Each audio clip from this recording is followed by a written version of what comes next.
Here Resin 3D printer kan hmu tam tak heti lai Mizoram 3D printer kan hmu tam tak he chu filament hrui a awm a hrui khan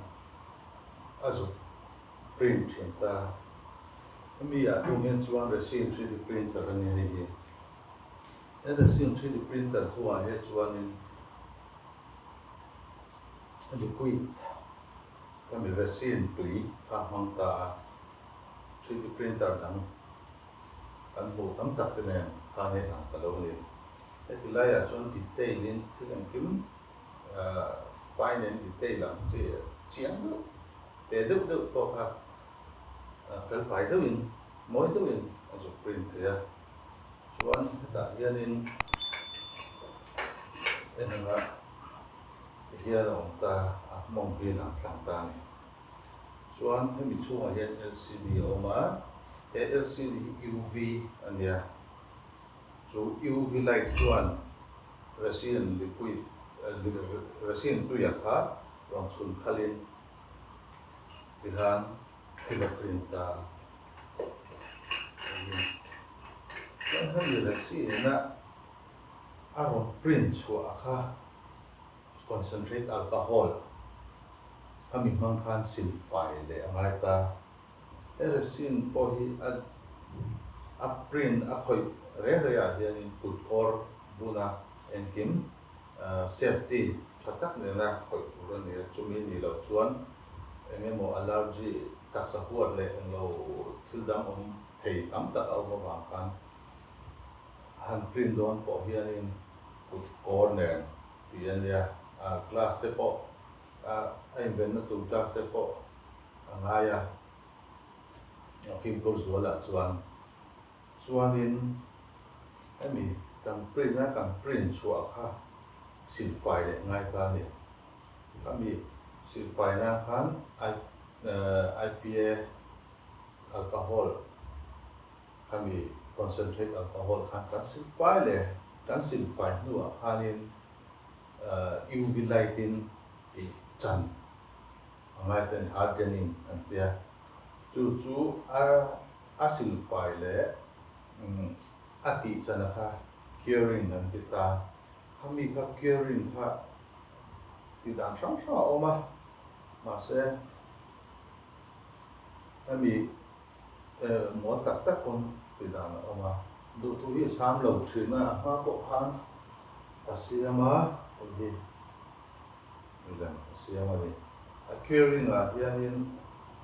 kami ati chan le ati pai chung chang khanin du thu sam lo wa chu wang chuanin ati dan di te po kha da ne ta kan da ka ti set ta ka da ka le lo wa hemi a chunga ama film hi alcohol concentrate alcohol a khamia silfai nu kan UV light a chun chan le ngai ta ni chu UV light a chun chan chu hemi hi Mercury XS hi ta mani kan ka cha khenga chun kan nei lo wangin unboxing hi ka ti hi ka ti lok thei lo wa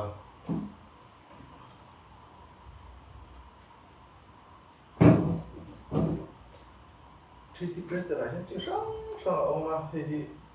a man tlawm budget resin budget printer ania a man hi a to lo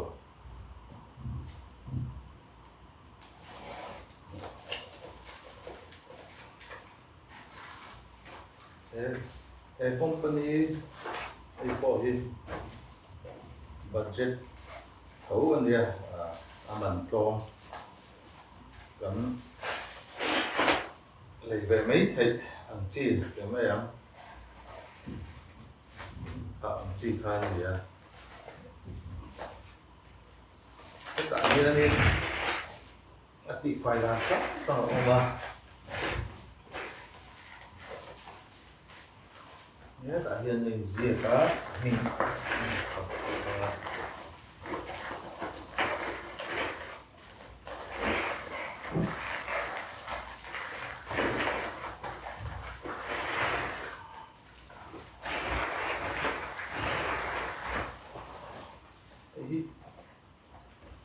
Elegoo XS Bundle thì người ta này acidify nó chốc để oma cái ring ahem chân nó chốc UV light ahem chân nó chốc để oma aman trong si ở chỗ này hầu như bản địa in cổ người ta tiếng nghe ông đã chết hết cả là một việc làว่า internet ta cái em ba cái chỗ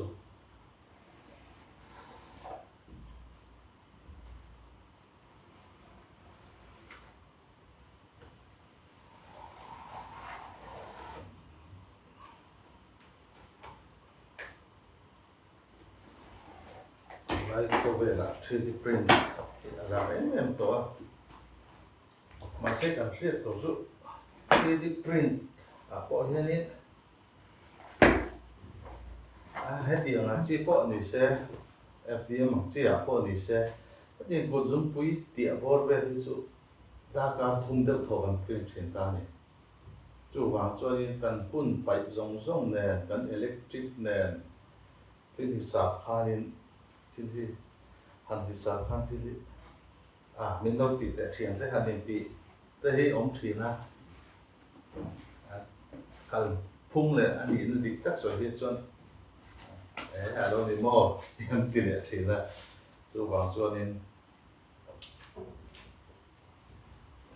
hun đủ rồi á thì tắm tật electric te cần mang rồi sẽ tiếp tục này hay đi user manual around some ini English thiam bao lâu tháng cho nên anh sẽ làm hết tụi có hiểu không rồi anh làm en hin thì mấy chẳng chim bu vào lại đi tới có thể làm en ba cái gắn thiam rồi chú bằng xuân anh làm en lại hen làm trăm mấy thứ này xưa lại hen hệ thật tốt là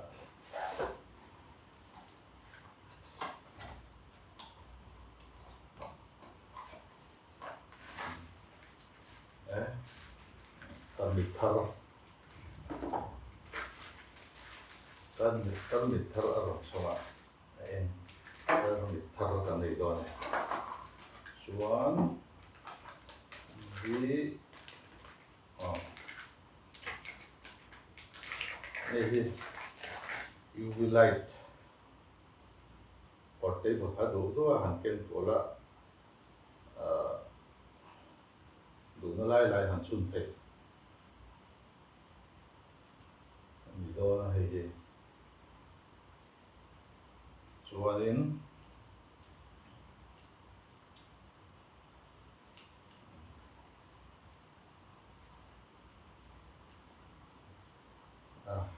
thar anh lại hiện cho đến cái hàng điểm em khó quá mà tụi nó hiện gắn điểm đầu con này xuống em rồi bên gắn điểm đàn thì thế mình lâu đang làm đâu rất có thể là gắn điểm em có thể là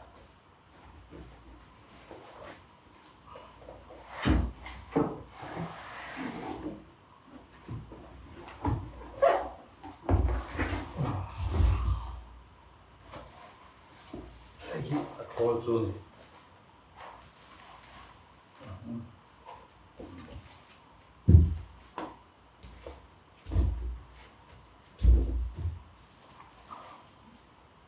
hair till carrying machine này acidify lẽ hem chân na anh cột ngay hệ thì lại hiện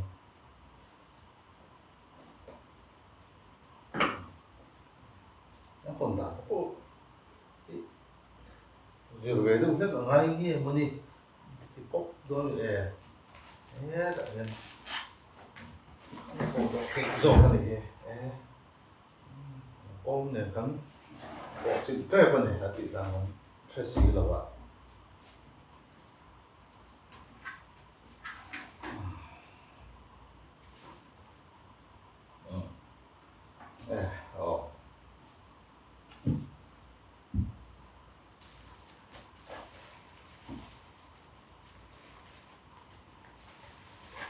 Itu wave basement lagi, wave lagi, itu lagi tranai bu, avirat hai, anita mi tang hian heta hian LCD a awma mi atang hianin a ver hun chung reizawng te a timing te a set thei ta 2 point a set hian ni ka ringa a vaiin 2.4 kg yan ya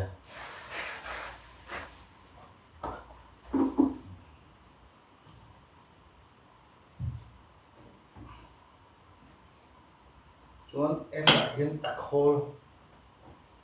ho khan ron ta ni masak we male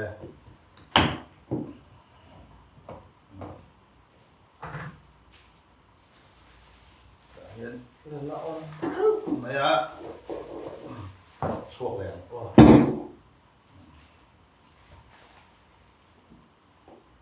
hian hei a vil thei mama makna thi han thoi vira chuan hei hi tui ang ka washing machine ang deuh khan a thoi vira ni ta hian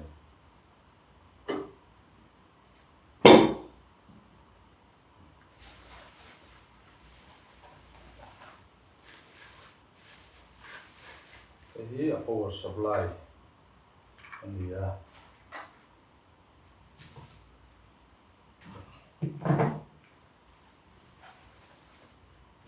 tools si hei harang chom ve chok maya nắp chỉ sáng lệ là hết na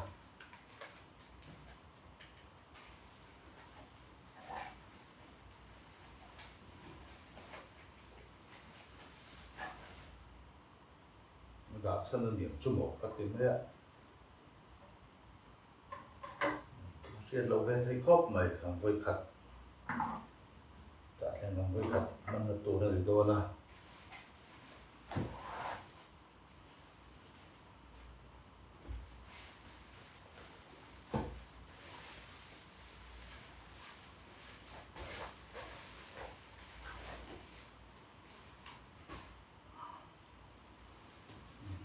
kinh trước mày xin tắm ta gọi là kem cái UV light chun ta này cái UV light thì ta hiện là vừa na ta hiện này ở vừa na ở mà ta mà hiện là vừa na ở đâu cả cái gì screw mà ngã vừa cài tủ này làm mấy lồng là xưa là nhân thì làm đá vào nên nhân chết thì là qua chuan nghĩ lệ lắm những cái lắm vừa hết này để còn thì aron kia nó còn thì aron kia nó ba cả hiện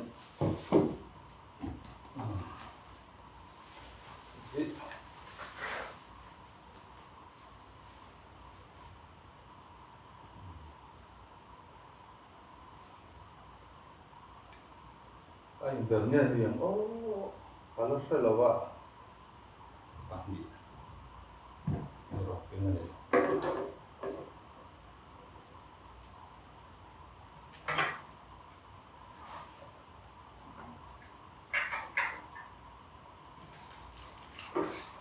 hei apa kaitan dia until green deh kan ini loh ha ini ahian concentrate alcohol kai heta an chung lu tanga kan thil print chwa sa ka hian kan dama hian chuan ong a chin phatang da ta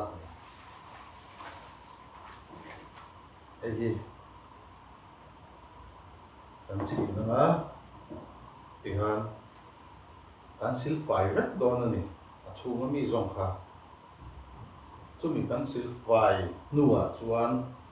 kan ti rawanga kan ti raw nuwa heta hian kan da don ni hem chu a hian main do danin kan da de wanga ang sia thiam deuh nan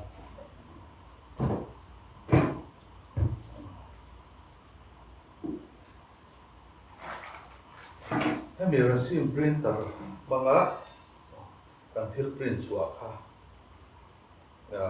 cụt lo khỏi mấy tụ đơn gì là wa tụ nghe một thế à bài thi vào gin cụt con nè cần thứ print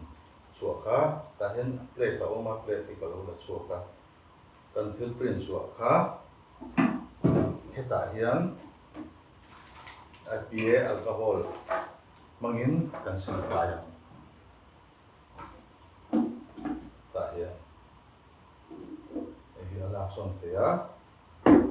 tại hiện cần đã ngã chuan cần thứ print sủa khá cần sủa ra hết tất trong viên in arrazo timing ka kan set le nga chuan heta pawh hian chutiang bawk chuan ami kan ti fai sa kha kan sil fai sa kha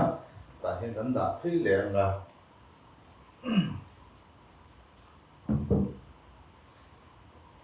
ami ya hian hi tranning full kan ti ka tran chuan ami ya kan dah kha heta pawh hian UV light on tho ni heta hian trong cần thứ print sủa sang cá tại hiện cần đang nhưng mà khó khăn sẽ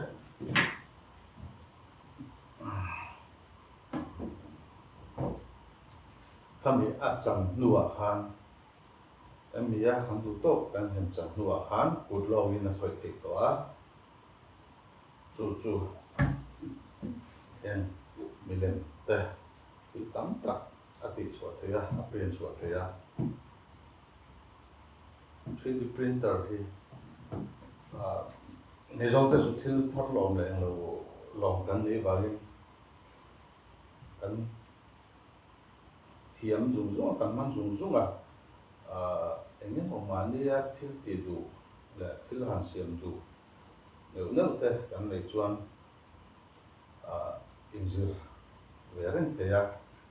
sẽ đủ thấm tắc có những mình nói ta sát đó industry làm bằng em small scale industry lên rồi tên các suggestion thế thì sáng nay là xóm là pariat xóm cái xóm pariat cho volve khan 3D printer FDM ang chi kha thar lấy là mình em ang kasiam ke chin ra ra duan đi cái thế kasiam chin na chuan material kan hmu thei le kan eng lo ka sum om si lo wa du tu sam lo wa han tia ti chau bek bek ka hian ai sang thim cha na ril ru nei re re in ril ru aron oma chu bang chuan ai sang tian khai chho le ta ni ka kha voina resin 3D printer curing machine Mercury XS Bundle kami opening box unboxing opening na ang picture take it soon